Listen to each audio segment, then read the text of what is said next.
ঈদের দিনে দুইটা আমল কখনো ছেড়ে দিবেন না, এই দুইটা আমল অবশ্যই করবেন। এর মধ্যে এক নম্বর হচ্ছে বিশেষ করে কুরবানির ঈদে, ঈদুল আযহা যেটা, এই দিনের একটা সুন্নাত হলো নামাজের আগে কোনো কিছু খাবার না খাওয়া। নবী করিম সাল্লাল্লাহু আলাইহি ওয়াসাল্লাম ঈদের দিন, কোরবানির ঈদের দিন আর কি, তিনি না খেয়েই তিনি ঈদগাহে যেতেন। নামাজ শেষ করার পরে উনি দিনের সর্বপ্রথম খাবারটা কুরবানির গোশত দিয়ে, কুরবানির যে পশু আছে ওইটার গোশত দিয়ে তিনি শুরু করতেন।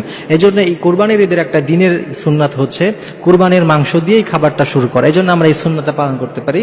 এবং দুই নম্বর একটা চমৎকার সুন্নাত আছে, সেটি হচ্ছে আমরা যখন কুরবানির ঈদের নামাজ পড়ার জন্য, আমরা যখন জামাত নামাজ পড়ার জন্য ঈদগাহে যাচ্ছি, একটি চমৎকার সুন্নাত হচ্ছে যেই পথ দিয়ে আমরা ঈদগাহে যাব বিপরীত পথ দিয়ে আমরা ঈদগাহ থেকে বাসায় ফিরবো।